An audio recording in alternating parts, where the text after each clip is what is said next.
Ibu bapak, saudara-saudari yang dikasihi oleh Tuhan, Shalom. Salam jumpa kembali dalam Renungan Harian Katolik, Paroki Tomang, Jakarta. Hari ini hari Rabu, tanggal 3 Mei tahun 2023. Tema renungan kita hari ini adalah menjadi pelaksana firman. Ibu bapak, saudara-saudariku yang dikasihi oleh Tuhan, dalam dunia pendidikan ada istilah learning by doing. Banyak ahli pendidikan yang berpendapat bahwa itulah metode belajar yang paling efektif, yaitu orang belajar sambil mempraktekkan apa yang dia pelajari. Belajar dari praktek.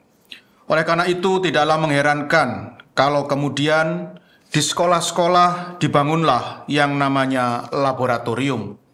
Bahkan makin lama dunia pendidikan makin menganggap bahwa laboratorium adalah sesuatu yang sangat penting di dalam setiap sekolah.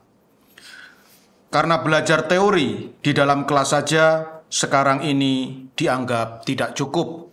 Maka sekarang banyak lembaga pendidikan yang sangat menekankan aspek praktek, entah istilahnya KKN ya, kuliah kerja nyata, atau job training, atau magang, dan lain sebagainya.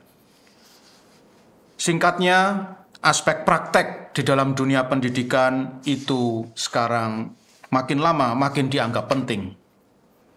Murid harus mempraktekkan ilmunya di dalam laboratorium agar penguasaan ilmunya menjadi semakin mantap. Murid yang mantap di dalam teori belum tentu mantap di dalam praktek.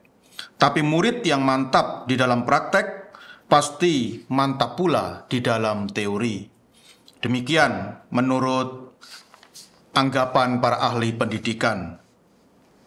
Ibu bapak, saudara-saudariku yang dikasihi oleh Tuhan, pandangan dalam dunia pendidikan di atas rupanya berlaku juga di dalam hidup beriman. Dalam Injil Yohanes bab 14 ayat 6 sampai 14 yang dibacakan dalam perayaan Ekaristi hari ini dikisahkan tentang Filipus yang meminta supaya Tuhan Yesus memperlihatkan Allah Bapa kepadanya. Dengan kata lain, Filipus meminta Tuhan Yesus untuk menunjukkan sumber keselamatan kepadanya. Padahal Tuhan Yesus adalah sumber keselamatan itu sendiri karena Ia dan Bapa adalah satu. Filipus belum yakin dan percaya dengan sepenuh hati bahwa Yesus Kristus adalah sumber keselamatan manusia. Oleh karena itu, Tuhan Yesus meminta Filipus untuk melakukan pekerjaan-pekerjaan yang telah dilakukannya, supaya Filipus semakin yakin dan percaya bahwa Yesus Kristus adalah sumber keselamatan manusia.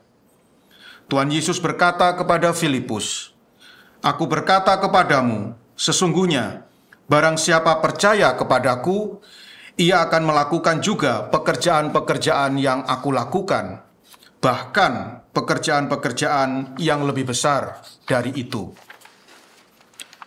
Ibu bapak, saudara-saudariku yang dikasihi oleh Tuhan, kita semua tentu mendambakan untuk bisa memiliki iman yang kuat dan mantap bahwa Yesus Kristus adalah sumber keselamatan manusia. Oleh karena itu, marilah dengan penuh semangat kita lanjutkan pekerjaan-pekerjaan yang telah dilakukan oleh Tuhan Yesus, yaitu menebarkan cinta kasih kepada segala makhluk, dan semoga dengan demikian iman kita pun boleh menjadi semakin mantap tak tergoyahkan. Tuhan memberkati.